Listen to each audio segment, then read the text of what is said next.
Bales and Rails, rotation externe de hanche. On commencera par se placer en posture 90-90, posture dans laquelle on formera deux angles à 90 degrés au niveau des genoux.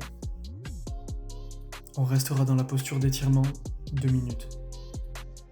La vidéo est montée de sorte à ce que vous fassiez l'exercice en même temps que moi. Cette posture peut parfois paraître inconfortable pour certains. Pour ce faire, on utilisera un cube de yoga que l'on viendra placer sous la hanche, côté sol. Cette variante régressive nous permettra d'effectuer le mouvement dans un premier temps. Or, si votre corps vous le permet, passez directement au stade supérieur, sans le cube.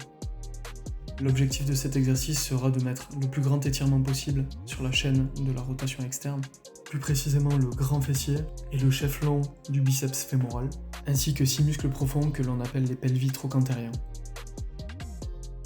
Afin de maximiser la détente lors de l'étirement, on adoptera une respiration dite diaphragmatique.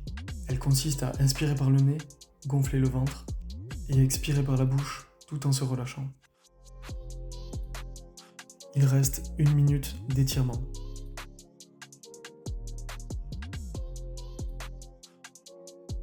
Une fois les 2 minutes d'étirement passées, on effectuera un travail agoniste et antagoniste à la rotation externe de la hanche. La première contraction sera progressive par palier de 20% d'intensité et aura pour but de solliciter les tissus rotateurs internes de la hanche en étirement, plus particulièrement le moyen et petit fessier, le tenseur fascia lata et certains des muscles du pelvis trochanterien.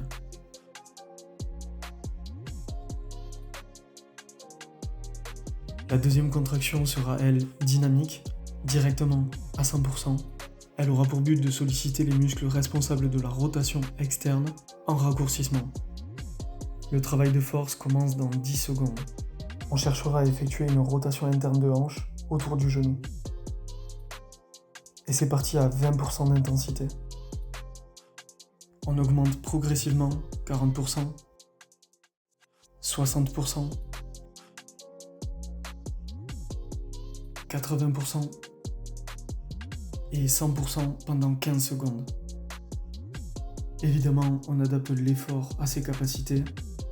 Si une douleur trop aiguë au-dessus des 3 sur 10 survient, je redescends au palier de force précédent. Et c'est parti de manière dynamique, on essaye de décoller le tibia du sol en contractant les rotateurs externes de la hanche, tout en évitant au maximum de compenser avec la cheville. L'intensité doit être maximale, mais toujours de manière sécurisée. Et stop, on va pouvoir relâcher. Ici, entre les deux cycles de Bales Rails, on prendra 30 secondes pour étirer les tissus et trouver une nouvelle amplitude. En général, le premier cycle offrira une amplitude plus profonde.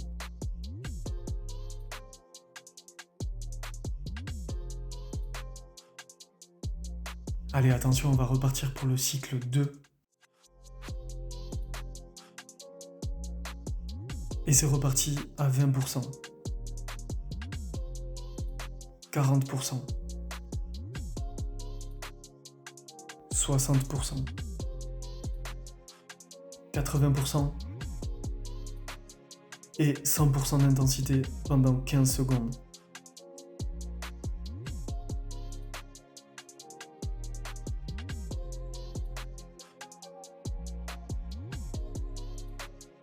Et stop, rotation externe maximale pendant 15 secondes.